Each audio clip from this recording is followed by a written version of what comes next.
से आज हम रीवा जिले के सिमरिया में हैं, जहां हम यहाँ क्षेत्र के भ्रमण में हैं और यहाँ सिमरिया बकिया तिराहे पे खड़े हैं, जहां हम लोगों से जानेंगे लोकसभा चुनाव में क्या यहाँ की दिलचस्पी है, कांग्रेस के साथ है, बीजेपी के साथ है, बहुजन के साथ क्या यहाँ लग रहा है, किसका माहौल देखने को मिल रहा है। हम यहाँ लोगों से बात करेंगे। जी भाई साहब नमस्कार।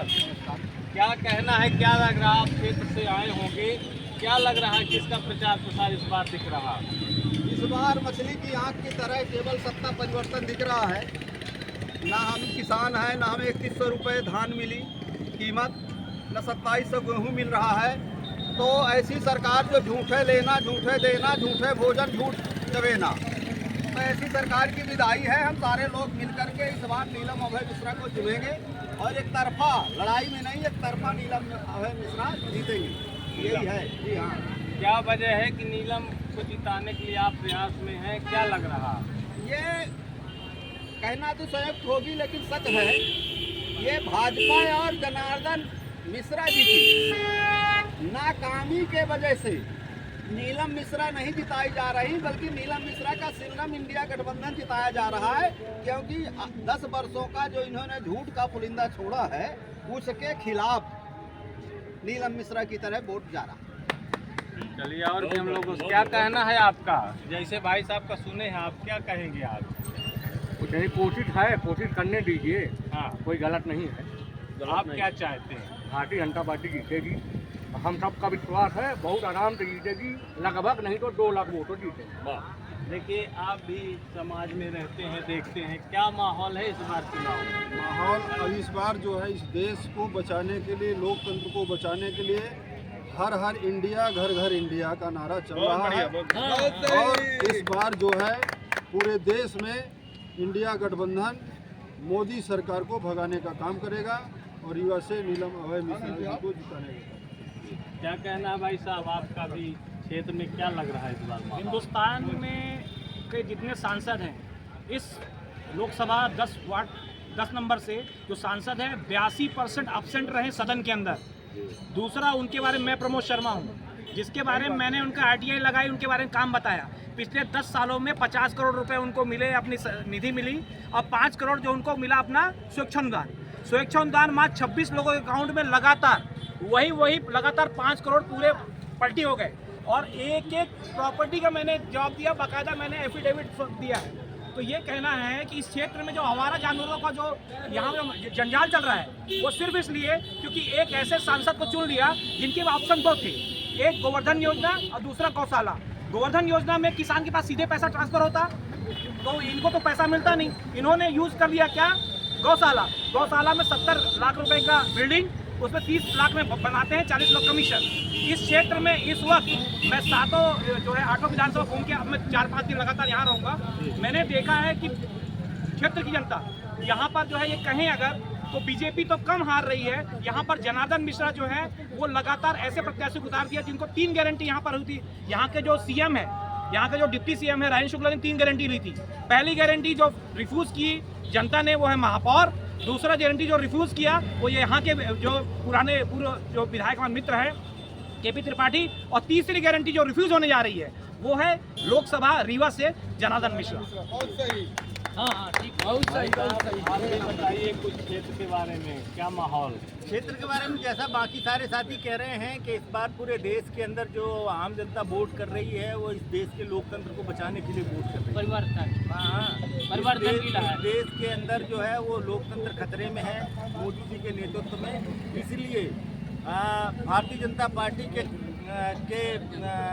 सामने जो भी प्रत्याशी रहेगा, इंडिया गठबंधन के जो प्रत्याशी हैं नीलम मिश्रा, उनके पक्ष में हम सारे लोग हैं।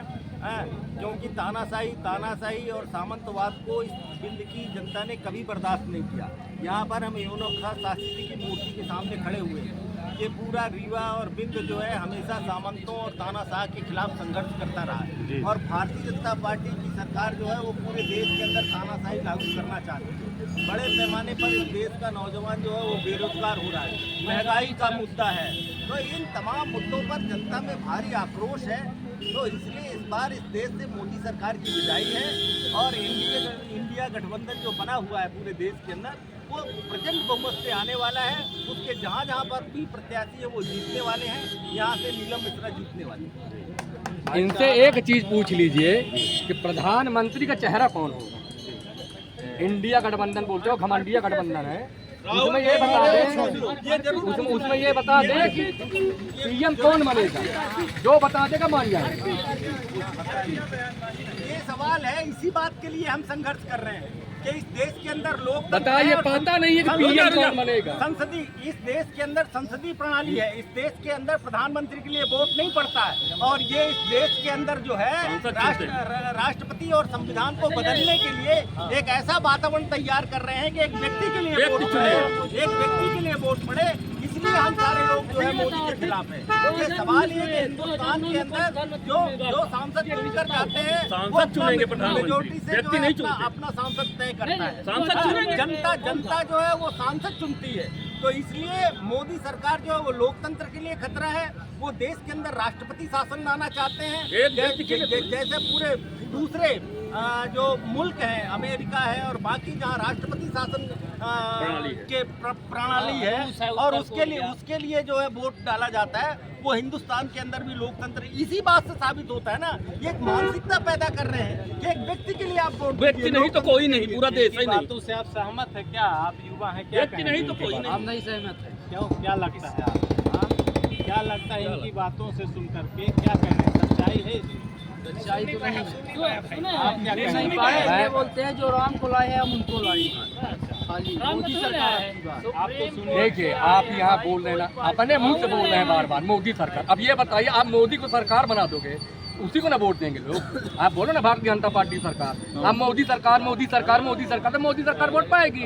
अब पहला बंदा है पूरे भारत में, मात्र एक ऐसा बंदा है, मोदी जी हैं, एक बंदा ऐसा है जिसने अकेले दम में सांसदों को जिताना चालू किया है, नहीं तो कांग्रेस का हालत है। और हम युवाओं से बात करते हैं। जी भाई साहब, क्या कहेंगे आप? अबकी बार 400 पार, अबकी बार 400 पार, क्या वजह है? क्या वजह है 400 पार? देश के आंतरिक और बाह्य सुरक्षा के दृष्टिकोण से देश में तटस्थ सरकार चाहिए, जो कि हमको भारतीय जनता पार्टी की सरकार ही तटस्थ रूप से पूरे बहुमत के साथ, पूर्ण बहुमत के साथ संसद में आकर के देश के आने वाले 25 साल 2047 तक देश में कठिन कानून लागू करने के लिए भारतीय सरकार इस विषय में अग्रसर है। इसलिए भारतीय सरकार को लोकतंत्र के लिए बार बार दोहराना चाहता हूँ, लोकतंत्र के लिए भारतीय सरकार का संसद में पूर्ण रूप से बहुमत के साथ आना पड़ेगा। लोकतंत्र कहीं खत्म नहीं हुआ। और भी हम ये जो मेरे युवा साथी हैं, ये भटकाव की स्थिति पे हैं। वास्तविकता ये है कि 2014 का एक मोदी जी का मेरे मित्र हैं, जिनको पीके के नाम से जानते हैं, जिन्होंने इनका स्लोगन बनाया था, बहुत हुए महंगाई की मार, अब की बार मोदी सरकार। बहुत ही महंगाई की मार और सो रही है मोदी सरकार। और इस वक्त स्थिति यह है कि लगातार इसमें 50 गुना बढ़ोतरी हो गई। इन्होंने बोला था अभी कि किसान की जो है आय दुगनी हो जाएगी, वो दुगनी नहीं हो पाई। तो ये जो पूछ रहे हैं कि मोदी कौन प्राइम मिनिस्टर होगा, तो हिंदुस्तान के अंदर में इस वक्त सबसे भ्रष्ट और करप्ट प्रधानमंत्री जो है अभी तक में हिंदुस्तान में जो आया है, वो जो नरेंद्र मोदी कैसे इलेक्ट्रल बॉन्ड का भी खोल दिया अपने चीफ जस्टिस ऑफ इंडिया ने। उस पर ये मालूम चल गया कि जिसके लिए संगठन खड़ा है, गौ माता के नाम संगठन खड़ा है, उस बीफ कंपनियों से लगातार 250 करोड़ रुपए। उसके बाद केजरीवाल जिस पे अंदर गए, उसको पकड़कर किसी को गवाह बना लेना और उससे जो है 65 करोड़ रुपए ले लेना। इसका मतलब ये है कि ये जो है चंदा धंधा का काम कर रहे हैं। उसके बाद ये जो सवाल पूछ रहे हैं कि कौन प्रधानमंत्री का नाम ले, इस देश में इस वक्त लड़ाई जो हो रही है मोदी वर्सेस इस देश की जनता, और इस देश की जनता प्राइम मिनिस्टर बनेगी इस बार, ये सुनिश्चित है। और यहाँ से तो जो 10 नंबर है लोकसभा, ये मध्य प्रदेश में जो एक सीट दिख रही है वो सीट यही है, और वो भी 4 लाख वोटों से जो है ये सीट जो है बीजेपी हारेगी। क्या कहना है आपका भाई साहब? क्या कहेंगे? नहीं, जैसे भाई साहब कह रहे हैं कि आप सहमत है कांग्रेस बनेगी, क्या कहेंगे आप? भाई, जो भी समाज के मुद्दे हैं, उन मुद्दों से सरकार जो है पूरी तरह से दूर भागने के लिए हमारे लोगों को राम को लाए हैं तो ले आएंगे। राम अभी आए हैं, इससे पहले नहीं थे। राम त्रेता युग से आ रहे हैं, उनको मोदी जी लेके आए हैं। इतना दिमाग पंचर किया है लोगों का उसको सोचने की जरूरत है। राम मंदिर के खिलाफ कोई नहीं था देश के अंदर, न हम थे, न आप थे, न वो थे। वो भी कह रहे थे कोर्ट जब आदेश देगा बन जाएगा, हम भी कह रहे थे कोर्ट जब आदेश दिया, कोर्ट ने आदेश दिया, राम मंदिर बन गया। पर उससे हमारी महंगाई का, हमारी बेरोजगारी का, हमारी शिक्षा का कोई समाधान नहीं होगा। हमारी शिक्षा का, स्वास्थ्य का, जरूरतों का समाधान सरकार की नीतियों से होगा। सरकार की नीति पूंजीपति परस्त है, अदानी अंबानी परस्त है। समाज के अंदर जो भी कुछ विकास हुए थे, रेल का, सेल का, भेल का, देश के अंदर जो भी औद्योगिक विकास हुए थे, कोयले का, उन सारे क्षेत्रों को बेच दिया गया। आज नौकरी कहाँ मिलेगी नौजवान को, जब सारे के सारे क्षेत्र प्राइवेटाइज हो जाएंगे, सारे क्षेत्रों में निजी लोगों के हाथों में बेच दिया जाएगा, वो तो हमारा रोजगार कहाँ जाएगा। इसलिए नौजवानों के सामने मुद्दा है रोजगार का, जो किसानों के सामने उनकी आमदनी का, MSP का, जिसके लिए उन्होंने परसों आंदोलन किया। ये सारे मुद्दे वो गौर करके बिना मतलब के सवाल लेकर आ रहे हैं, जिससे हमारी रोजी रोटी, शिक्षा, स्वास्थ्य, रोजगार का कोई लेना देना नहीं। इसलिए हम पूरी तरह से इन्हें परास्त करने का काम करेंगे और भारतीय जनता पार्टी रीवा जिले में पूरी तरह हारेगी, ये कहना चाहते हैं। बीजेपी अकेले लड़ रही है, कांग्रेस कहते हैं कि बहुत सारे गठबंधन बनाकर लड़ रही है, कार्यकर्ता कम है, प्रचारक। बीजेपी अकेले नहीं लड़ रही, उनका भी एक गठबंधन है, उनके गठबंधन में भी लोग हैं। सवाल ये है कि इस गठबंधन में जो लोग हैं, वो गठबंधन देश बचाने के लिए है। उस गठबंधन में जो लोग हैं वो देश को बेचने के लिए है। ये देश बचाने की लड़ाई है, वो देश बेचने के लिए लगे हैं, देश बेचने नहीं देंगे। ये बात क्या कहना है आपका इनकी बातों को लेकर? नहीं, अब सही बोल रहे हैं। अब ये बॉबी बोल रहे थे थोड़ी देर पहले कि राम मंदिर पहले त्रेता युग से राम भगवान आए हैं, तो त्रेता युग से तो आए थे, लेकिन झोपड़ी में थोड़ी बैठते थे राम भगवान। राम भगवान तो महल में बैठते थे, आज महल बना है, कौन बनवाया? Supreme court. हाँ ठीक है, आपकी बात सही, सुप्रीम कोर्ट, आपकी बात बिल्कुल सही, सुप्रीम कोर्ट। हाँ, मोदी नहीं बनवाए ना, हम भी बोलते हैं, वो तो भारतीय पूरे भारत के लोग बनवाए हैं। क्या कहना है आपका? क्रेडिट नहीं है कि झोपड़ी में बीजेपी ने मंदिर बनवाया। कपिल सिब्बल को रहा, कपिल सिब्बल को कपिल सिब्बल। और न्यायपालिका का फैसला पूरे देश को मंजूर है, है ना। और मैं इनसे पूछना चाहता हूँ कि जो कह रहे हैं झोपड़ी में थे, आप कहाँ रह रहे हैं? आपके लिए क्या बनवा रहे हैं? आप अपना देखिए, वहाँ मंदिर बन गया, पर अब आप अपना देखिए। तो मैं यही कहना चाहता हूँ कि जो भी पढ़ा लिखा इस देश का इंसान है, वो सब परिवर्तन चाहता है और मोदी को हटाना चाहता है। क्या कहना है आपका? किसान विरोधी सरकार है, मजदूर विरोधी सरकार है, शिक्षा विरोधी सरकार है, रोजगार विरोधी सरकार। इस सरकार को अलविदा। अलविदा। आप क्या चाहते हैं? इंडिया गठबंधन के साथ। चलिए, बहुत बढ़िया। आज आप सबने कांग्रेस और भाजपा के यहाँ, BSP के सभी पार्टियों के यहाँ कार्यकर्ता, पदाधिकारी उपस्थित रहे, आमजन भी उपस्थित रहे क्षेत्र के, जहाँ इन्होंने बताया कि बीजेपी कहती है कि राम मंदिर के नाम पर वोट हम नहीं ले रहे हैं। कांग्रेस कहती है कि राम मंदिर बीजेपी नहीं बनवाई, न्यायपालिका ने बनवाया है। जहां यह जनता अब दिखाएगी इस बार कौन सांसद बनता है रीवा का, और देश का प्रधानमंत्री आम जन बनता है या कि भाजपा का ही कोई बनता है, यह आगे देखने को मिलेगा। जैसे जैसे चुनाव नज़दीक आ रहे हैं, सभी पार्टियां अपने प्रचार प्रसार में जुटी हुई हैं, लोगों को जागरूक करती हैं। वोट डालने के लिए जरूर जाएं, मतदान अधिक से अधिक करें। वन इंडिया न्यूज़ से दीपक शर्मा की रिपोर्ट।